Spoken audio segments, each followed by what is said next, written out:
Hey guys and girls, and welcome to another pickups video. Okay, we're going to start with a game that I picked up today, and that is Resident Evil: The Mercenaries 3D.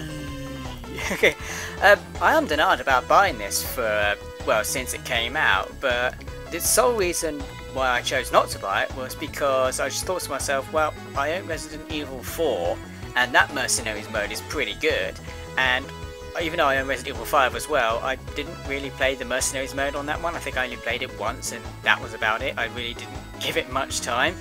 So, and I've seen this second hand for quite a few, for quite a reasonable price actually in a computer exchange. But if I remember rightly, this game it has the inability to erase your save file, so that kind of put me off buying a second-hand copy. But I saw this in Morrison's today for £10, and I thought, right, I'm having it, brand new, cheap. Why the hell not? So yeah, Resident Evil: The Mercenaries, and it comes with exclusive demo of Resident Evil Revelations, even though that's now available on the eShop, and I've already played the demo. So, and I think the demo is actually pretty good. So I'm looking forward to getting hold of Resident Evil Revelations. We'll see that in a future video, perhaps. Okay, quite a bumper crop of items that I've picked up over the last couple of months or so. So I'll show you what I've picked up from Computer Exchange. First of all, some PSP games, would you believe? First up, Loco Roco, or as the katakana at the top says, Rocco Rocco. I played the demo of this on PSP and actually thought it was pretty good, but I never ever got round to buying it. So £4, pretty decent game, couldn't see why not. Next up is an absolute classic, and I mean that in a literal sense, Lemmings for £5. What can I say? It's Lemmings. It's pretty awesome, and it looks like it's faithful to the original games, so looking forward to playing this. I mean, who doesn't love Lemmings, let's be honest. And if you don't like Lemmings, that's seriously something wrong with you. A couple of UMD films from Computer Exchange. First up, I had Alien, now I have Aliens, because why not? It's the best film of the lot. You know, a lot of people tend to think so, and I agree with them. It's pretty fucking good. So, Aliens. Next up, On Back for £2.50. I saw this round a friend's house because he does collect a lot of Asian DVDs, and saw this one, we decided, and I've got to be honest, it's actually pretty good. I did enjoy watching it, so I saw this, you know, £2.50. It'll add to my collection, so why the hell not? Got a couple of, I say a couple, got quite a few games as well for the Wii and Xbox. First off, I've got Metroid Other M for £5. Now, I've heard this isn't particularly good, so for £5 I thought to myself, well, why not? You know, it's cheap. If it turns out to be rubbish, then it's rubbish.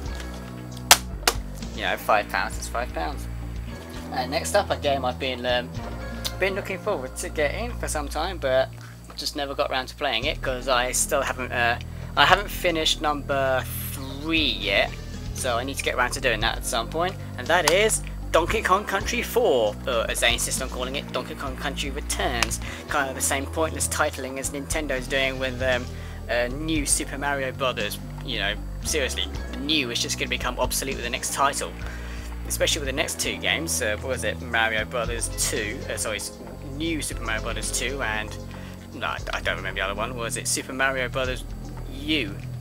Really, just put a number on the end of it for fuck's sake. But anyway, yeah, Donkey Kong Country Returns. I played the demo of that on, I think it was last year at the MCM Expo, and I actually thought it was pretty good. A slight deviation from the original, obviously, anyone who's played it, you know, with the co-op and whatnot, or something along them lines anyway. But looking forward to playing this, but I got to finish 3 first. What is 3? It says Dixie Kong's something or the other. I can't remember. Okay, a couple of Xbox games. I have the Orange Box. Now, this is probably going to surprise a lot of you, but I have not played Half-Life before.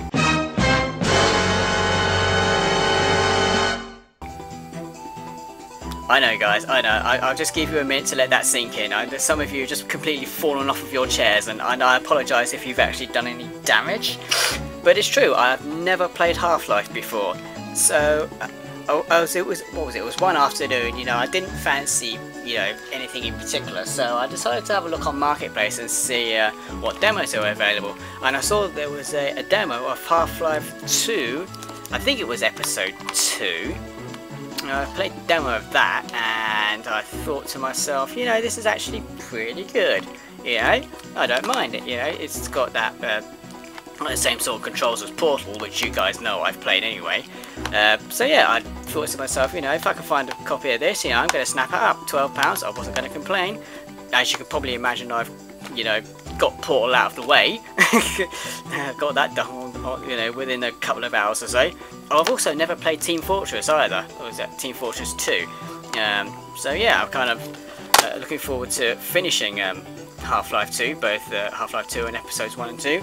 And perhaps I may make a start on Team Fortress 2, you never know. And finally, this one I'm actually surprised I found.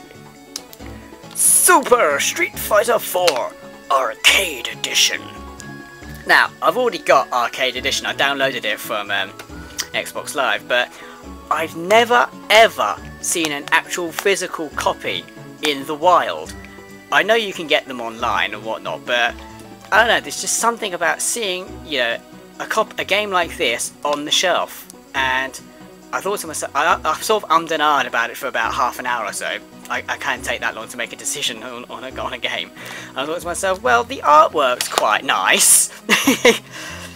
And you know, I am a former import junkie, and you know, that's one of the reasons why you would buy an import game, you know, because the artwork is nice.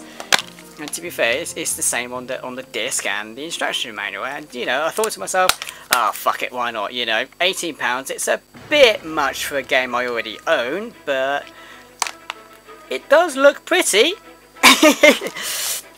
So there we go, guys. That's what I got from Computer Exchange.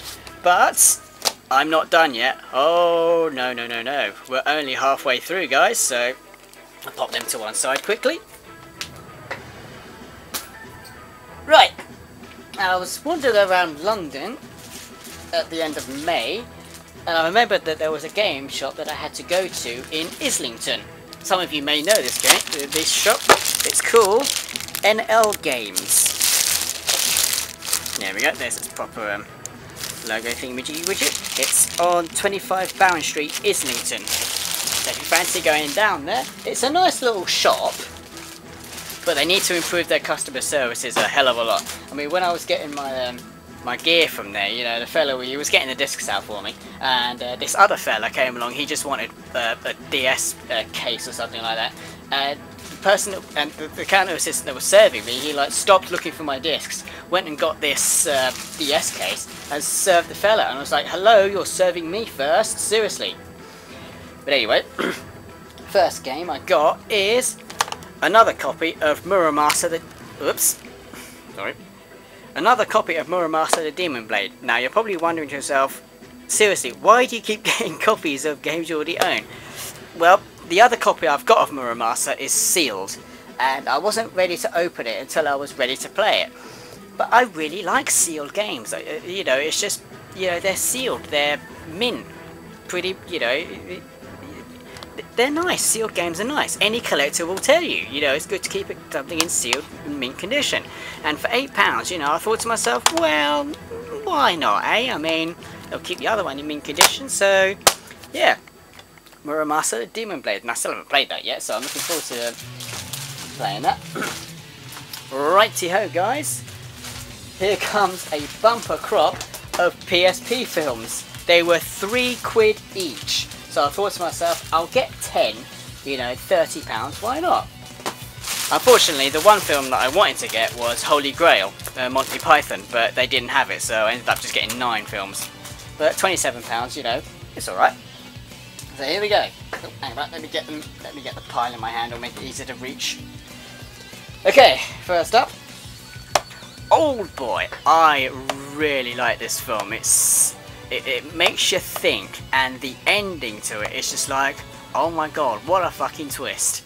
And again, I wouldn't expect anything less from films that are published from Tartan Asia Extreme, so it's a pretty good film. Next up, Hellraiser. I've only seen this a couple of times, but I do enjoy it. Can't really take it seriously anymore, but I guess that's what happens when you grow up. The Office, complete first series. Now, I gotta admit, I'm not, you know, an absolutely massive fan of The Office, but I'm also particularly not a massive fan of Ricky Gervais either. But I can sit down and watch The Office. I mean, I do not find it funny in the slightest. There are one or two moments that make me chuckle, but other than that, not really, no. But if anything, it's more cringeworthy than funny, but I could just about sit down and watch it. So, and I own it on video as well, would you believe? So having it on a disc is something of an improvement. Next up, Borat. Let's get it closer. Cultural learnings of America for make benefit glorious nation of Kazakhstan. I've never seen this film before, but I do like Sacha Baron Cohen's work, so I'm looking forward to seeing that. Underworld. Never seen this before, but it's the type of thing that appeals to me, and I like Kate Beckinsale as well. She's a good actress. Species. I've been rather curious about this film for many years, but I've never seen it before, so £3, why the hell not? But that's one side, so you get a bigger pile going up. The remake of Dawn of the Dead, the director's cut. Now, I remember seeing this in the cinema, and I'm going to be honest with you, it's not that bad, you know. As you can imagine with a lot of remakes, you know, not as good as the original version, but, you know, for what it is, it's pretty good, you know, I enjoyed it. Donnie Darko. I don't mind this film. It's a bit. What's the word I'm looking for? I can't think of the word I'm looking for. But it's a bit that for me. But I can still wrap my head around it. Took me a couple of watches to figure it all out in the end. But and last but not least, Resident Evil Extinction. Why not? I've got the original and I can't remember what the second film's called. I'm trying to find it on my bloody pile. Oh, that's it, Apocalypse. Yeah, I got, you know, the original on Apocalypse, so I've got to continue the series. What was the fourth film called? I actually can't remember. It was Armageddon, was it? I can't remember. So yeah, I don't think the fourth film actually came out on UMD. So if that's the case, then you know it's pretty much a UMD trilogy. So there we go, guys. That's what I've picked up over the last few weeks or so. So yeah, thanks for watching and take care of yourselves.